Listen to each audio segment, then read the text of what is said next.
Before you start your day, bamba ekuseni sengiyavala. Angifundele ivesi elilodwa nje namhlanje ekuseni, Isaiah 41 verse 10.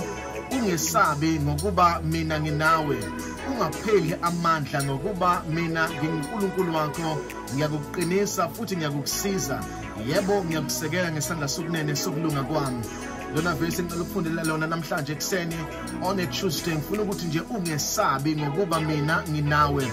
Yenye yezinto yenza abantu bengaphumeleli ku-2021, yenye into yenza ukuthi abantu bebe nama-ideas amahle nama-vision amakhulu kodwa begcine bengawa-implementanga, begcine bengawenzanga. Enye yezinto yenza ukuthi abantu bethi benamaphupho amakhulu kodwa begcine bengawabonanga efezeka empilweni yabo. Into esuke iwenza lokho oyenye yazo ukwesaba, basuke besaba ukuthi uma sengizama lento ingaphumeleli ngiyothiwani nami, abantu bayongihleka uma sengithe ngiyazama ngavele kwangaphumeleleka, behlushwe ukwesaba. Ngifuna ukuthi-ke namhlanje kuseni ungesabi, ngoba uma ungesabi uyakwazi ukuthi uphumelele futhi uphinde futhi ukwazi ukufeza lento uNkulunkulu afuna kuyifeza ngawe usaphila emhlabeni. Uthi ku-Isaiah ungesabi ngokuba mina nginawe. Usho njalo uNkulunkulu ungesabi. Ukwesaba kwenza ukuthi abantu bengaphumeleli, kwenza ukuthi abantu bengakwazi ukuqala izinto abafuna ukuyiqala.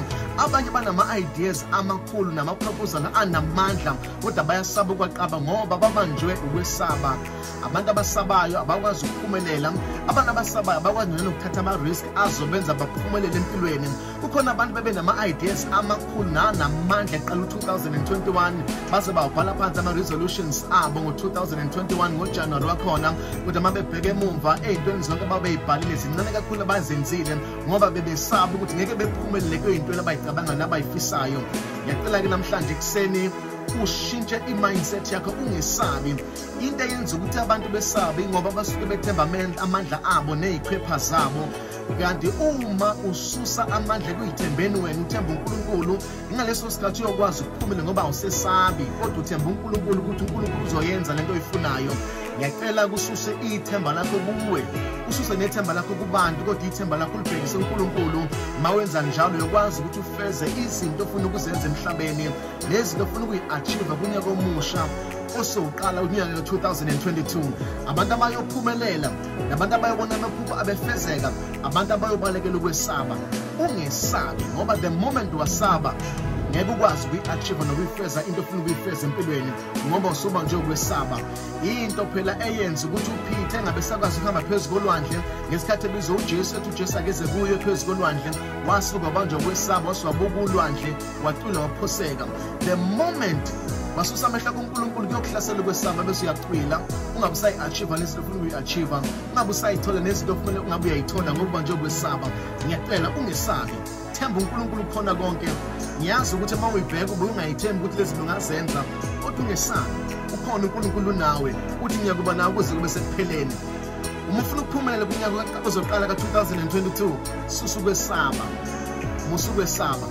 Ngiyazi ukuthi ufuna ukufunda kodwa manje uyesaba ukuthi sengimdala kangaka ngaya kanjani ngiyoqala phansi ngifunde. Ungesabi.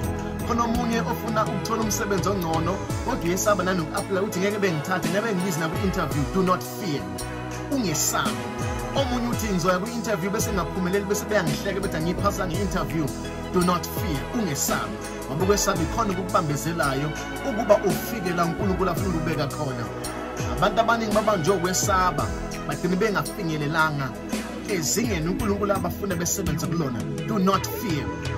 Uma ufuna ukunqoba ku-2022 xosha ukwesaba. Run away from fear. Kubalekele ube nokuqholo. You must not fear but have faith. Sizibona uzophumelela, uzonqoba, ubone izinto ezinamandla zenzeka empilweni yakho uma wenze njalo. My name is Phumlani Nkwanyana. This is Mega Grace Hour on Vuma 103. You are blessed, you are favored, and you are set apart. Good morning, Mega Grace Nation.